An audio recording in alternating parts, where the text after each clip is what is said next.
Bonjour Thomas, Bonjour Boris. est-ce que je peux te poser une petite question? Est-ce que tu as bien pensé à changer les horaires pour la semaine d'évangélisation? Oui, et toi, est-ce que tu as bien recontacté Paolo pour la location de la salle?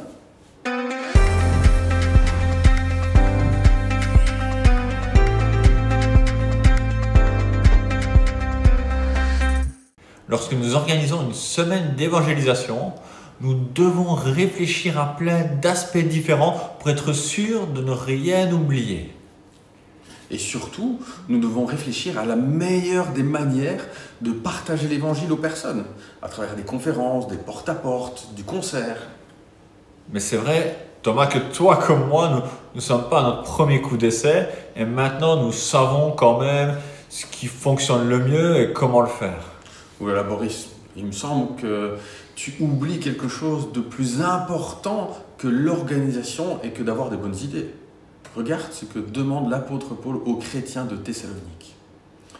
Au reste, frères, priez pour nous afin que la parole du Seigneur poursuive sa course et soit glorifiée comme elle est chez vous, et que nous soyons délivrés des gens méchants et mauvais, car tous n'ont pas la foi. Ah oui, Paul, un serviteur fidèle, formé dans un des meilleurs instituts bibliques de l'époque, lui qui avait tant d'expérience dans les semaines d'évangélisation, dans les quatre coins de l'Europe, demande à ses amis de prier pour son service. En fait, Paul a compris que le plus efficace et la priorité pour que l'évangile puisse courir, ce sont les prières que nous pouvons adresser à Dieu. D'ailleurs, tu aimes ça courir? Oui, c'est vrai, j'aime aller faire mon petit jogging, mais cette expression ici utilisée par Paul est forte et reflète bien le souci que nous devrions avoir en tant qu'enfants de Dieu.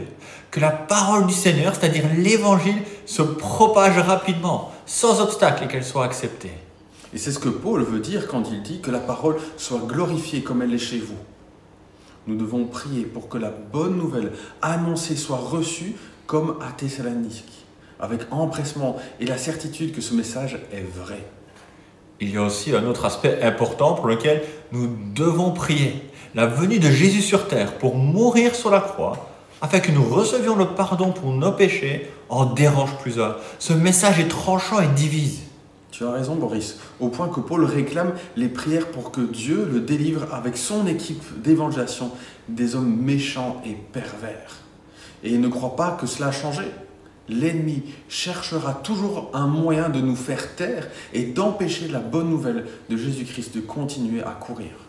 Oui, c'est pour cela que nous voulons te demander à toi, qui es derrière ton écran, d'intercéder au pied du trône de la grâce de Dieu Tout-Puissant et Créateur de l'univers, pour que la course de l'Évangile ne soit pas une course d'obstacles.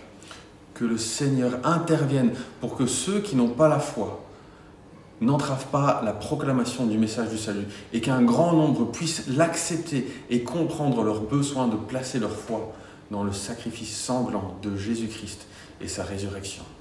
Merci pour vos prières. Merci pour votre soutien.